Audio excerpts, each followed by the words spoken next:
Buenas tardes.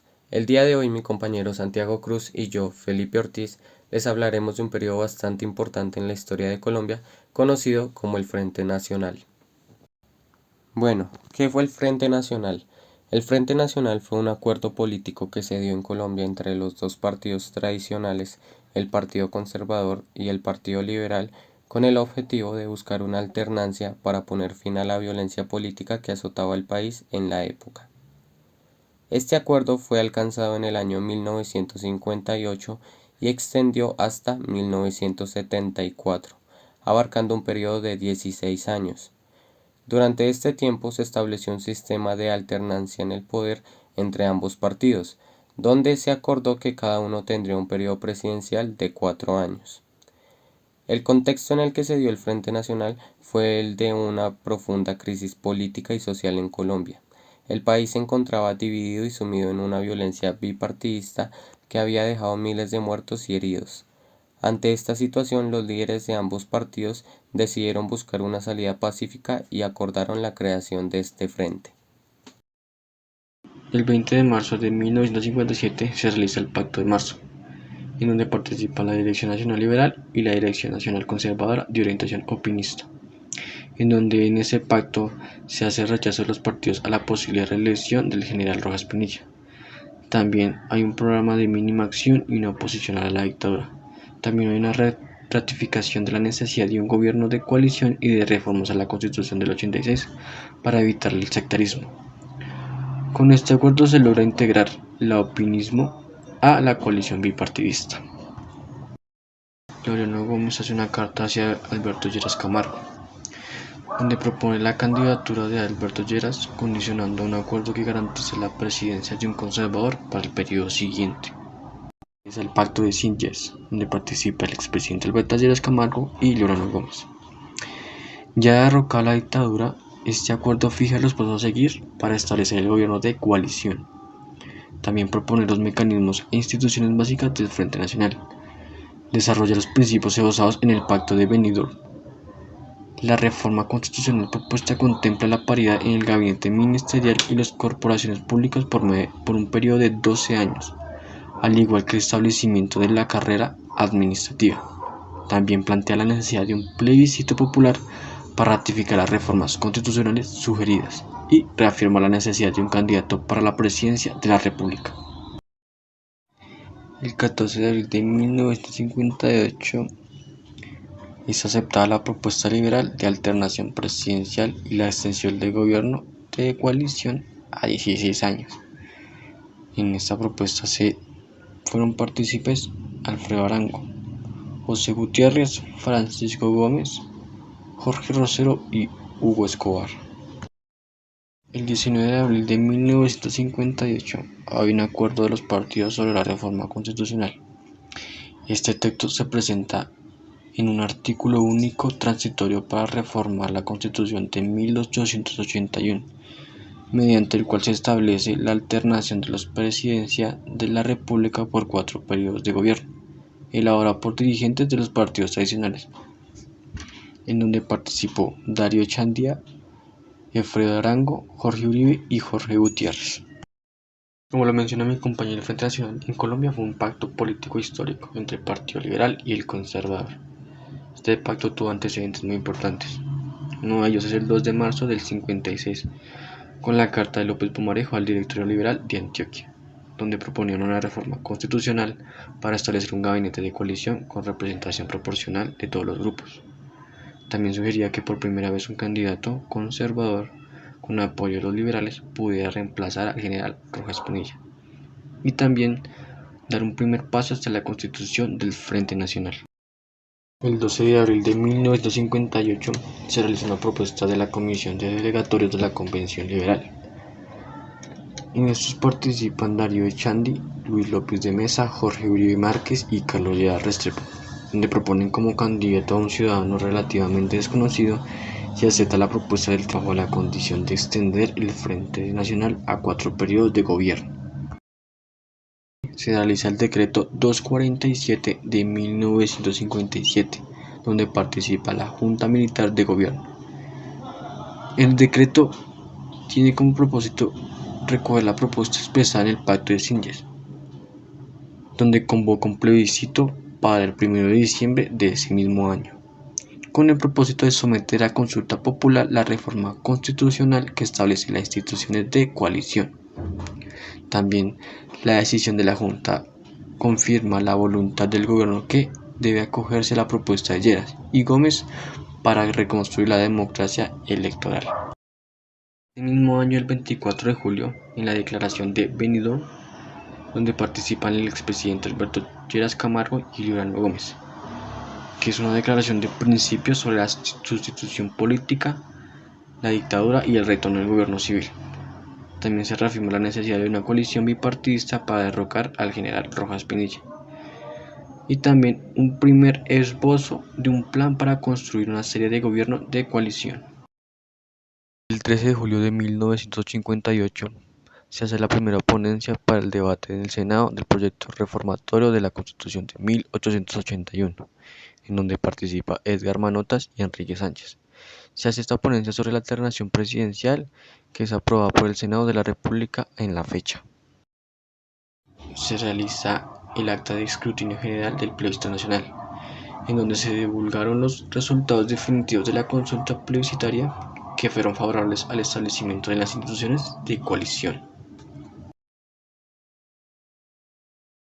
Las principales causas que llevaron al surgimiento del Frente Nacional fueron las siguientes: causas económicas.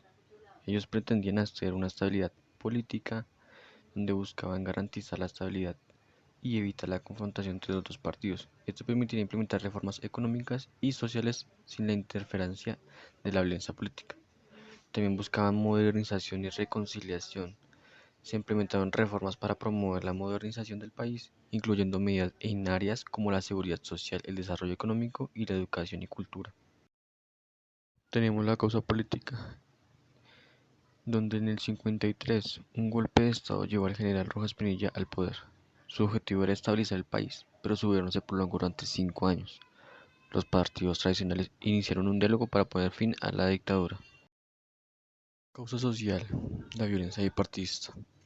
Los años previos a la creación del Frente Nacional estuvieron marcados por la violencia entre los partidarios de los principales partidos políticos, liberales y conservadores.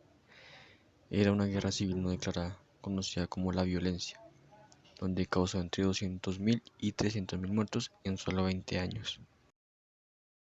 Los principales objetivos del Frente Nacional eran acabar con la violencia partidista que había marcado la historia de Colombia durante décadas, establecer un sistema de alternancia en el poder entre los partidos conservador y liberal, implementar reformas políticas y sociales para modernizar el país, promover la estabilidad política y económica. Y algunos de los principales logros del Frente Nacional fueron la creación del Instituto Colombiano de Reforma Agraria INCORA para promover la redistribución de tierras y mejorar las condiciones de vida de los campesinos, la implementación de políticas de industrialización y desarrollo económico, impulsando el crecimiento del sector industrial y la diversificación de la economía, mejoras en el sistema educativo con la creación de nuevas escuelas y la implementación de programas de alfabetización, apoyo a la cultura y a las artes promoviendo la creación de instituciones como el Museo Nacional de Colombia y el Festival de Teatro de Bogotá. Algunas de las características del Frente Nacional fueron la alternancia. El acuerdo recogía que los dos partidos se alternarían al frente de la presidencia, además de repartirse los cargos ministeriales, las alcaldías y el resto de los puestos de poder. Apoyo a importantes sectores. El Frente Nacional fue apoyado por las élites del país y por instituciones como la Iglesia. Todos estos sectores consideraron que era la solución ideal para acabar con la violencia. Elecciones. Aunque el pacto establecía que el partido era el que ocuparía la presidencia en cada periodo, no supuso la desaparición total de las elecciones. Así, el presidente era elegido entre varios candidatos de la misma organización. Reducción del papel del Congreso. El Congreso vio reducidas sus atribuciones durante el periodo del Frente Nacional, mientras aumentaban las del gobierno. Esto generó un sentimiento de falta de representatividad entre la población, además de dificultar la aparición de otras fuerzas políticas. Estabilidad política. El objetivo principal del Frente Nacional era promover la estabilidad política en el país, ya que durante este periodo se logró reducir la violencia política y se implementaron políticas de desarrollo económico y social. Rechazo de grandes sectores de la población. Aunque el acuerdo logró que la violencia bipartidista prácticamente desapareciera, una parte de la población se mostró contraria desde el principio. La principal razón de esta oposición fue que los dos partidos se centraron solo en el reparto del poder y dejaron de lado la resolución de otros problemas nacionales. Igualmente, el acuerdo redujo de manera significativa las diferencias ideológicas entre los dos partidos. Muchos ciudadanos sintieron que sus reivindicaciones no eran tenidas en cuenta y la abstención creció significativamente. Estos fueron los presidentes durante el periodo del Frente Nacional. Alberto Lleras Camargo desde 1958 a 1962. Este fue un representante del Partido Liberal. Sus aportes más importantes incluyeron la inserción de los guerrilleros que habían firmado la paz y el apoyo a la reforma agraria. Desde 1962 a 1966 está Guillermo León Valencia, representante del Partido Conservador, en donde destacó por la intensificación de la construcción de viviendas, la electrificación rural, la explotación del petróleo y las exportaciones de café. Desde 1966 a 1970 está Carlos Lleras Restrepo, representante del Partido Liberal, en donde se preocupó principalmente por modernizar el Estado y emprender cambios en la política económica. Y por último está Misael Pastrana Borrero, que va desde 1970 hasta 1974. Representante del Partido Conservador, fue el último presidente del Frente Nacional y fue uno de los presidentes que tuvo problemas de orden público surgido por las acusaciones de fraude electoral, en donde se origina el movimiento M-19 en la historia de Colombia. Críticas y limitaciones del Frente Nacional. Aunque el Frente Nacional logró estabilizar la situación política y reducir significativamente los niveles de violencia, también enfrentó críticas y limitaciones que vale la pena resaltar. Número 1. Exclusión de otros partidos políticos.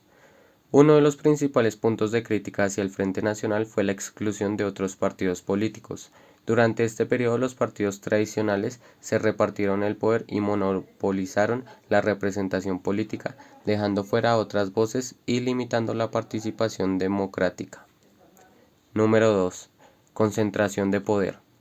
Otra crítica importante se relaciona con la concentración de poder en manos de los dos partidos tradicionales.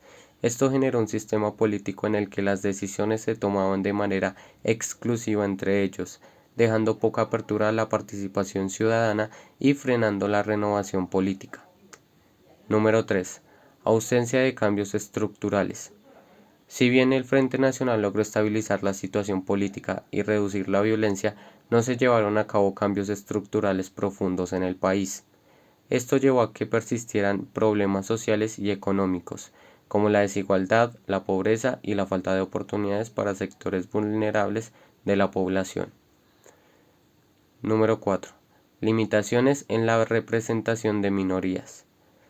Otra limitación del Frente Nacional fue la falta de representación de minorías étnicas y grupos marginados.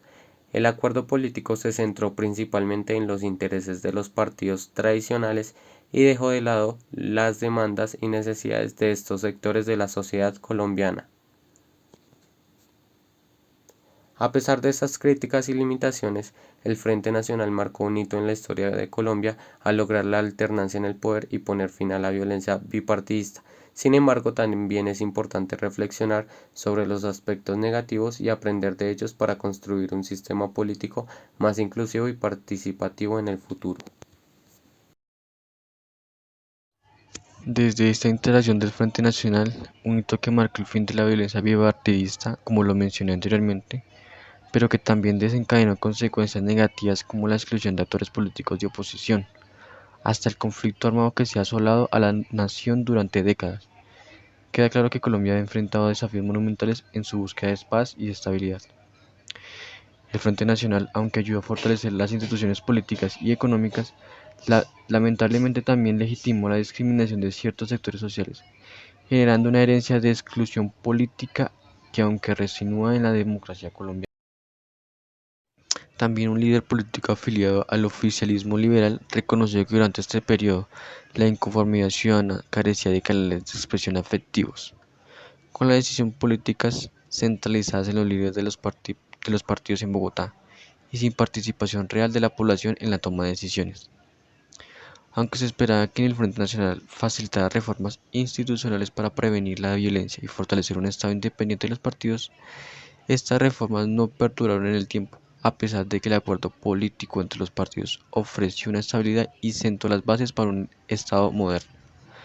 La falta de competencia política, la erosión del pluralismo ideológico y la represión contribuyeron al deterioro de la dinámica política. Y durante este Frente Nacional, Colombia experimentó largos periodos de estado de sitio, y al finalizar este acuerdo, el descontento popular aumentó considerablemente.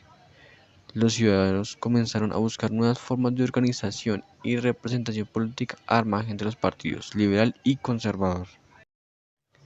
También está el surgimiento de nuevos grupos guerrilleros. Aunque el Frente Nacional logró acabar con algunas de las guerrillas liberales, el país continuaba viviendo un enorme descontento debido a la persistencia de problemas sociales, económicos y políticos. La adopción de nuevos ideales políticos como el comunismo llevó al surgimiento de nuevas guerrillas y grupos armados, que durante el gobierno conservador de Guillermo León Valencia se consideró que las fuerzas armadas debían concentrarse en luchar contra el comunismo, denominado enemigo interno, que en lugar de prepararse para una posible agresión extranjera. El apaciguamiento de la violencia bipartidista, que durante y después del Frente Nacional continuaron muchos de los problemas económicos que el país enfrentaba antes de la instalación de la coalición. Pero sin embargo esta medida consiguió acabar con la violencia entre los dos principales partidos de Colombia, que habían alcanzado su punto más alto durante el Bogotazo. También tras el desarrollo del Frente Nacional, muchas de las guerrillas liberales fueron desmovilizadas, lo que representó una disminución considerable de la violencia bipartidista. Y al finalizar este frente, se añadió a la Constitución el artículo 120, el cual contemplaba la participación ministerial del partido derrotado en las elecciones presidenciales. Una de las consecuencias más importantes es el agotamiento del sistema, en donde se observaba una marcada apatía política que se reflejó en altos niveles de abstención electoral. Estos partidos políticos se volvieron cada vez más similares, al punto de ser comparados coloquialmente como dos caras de la misma moneda, pero que tenían diferencias mínimas. Aunque el liberalismo fue integrado al sistema democrático, sus impulsos reformistas fueron atenuados, perpetuando una tendencia conservadora adaptativa en el sistema político. Esta situación fomentó el clientelismo y alejó a los partidos políticos de la población, mientras que el descontento ciudadano encontraba expresión fuera del mecanismos institucionales establecidos. Pero la historia no se detiene ahí. Los últimos 70 años han sido testigos de un conflicto armado arraigado en desigualdades sociales, falta de participación política y la irrupción del narcotráfico y narcoterrorismo. Estos elementos, combinados con la presencia de nuevos actores políticos y armados en un contexto de lucha revolucionaria y geopolítica mundial, han convertido el conflicto en una fuerza omnipresente en la sociedad colombiana. Los grupos armados han justificado sus acciones violentas como el único medio para impulsar cambios sociales y políticos, perpetuando así un ciclo de violencia que ha marcado profundamente la vida de millones de colombianos. Esta fractura social y política ha persistido desde los albores de la República en el siglo XIX hasta nuestros días, defendiendo las dinámicas de poder y las interacciones sociales en el país. Sin embargo, en medio de este panorama sombrío, hay destellos de esperanza. Los actuales procesos de paz abren un nuevo capítulo en la historia de Colombia, ofreciendo la posibilidad de reconciliación y construcción en un futuro más pacífico y equitativo para todos los ciudadanos.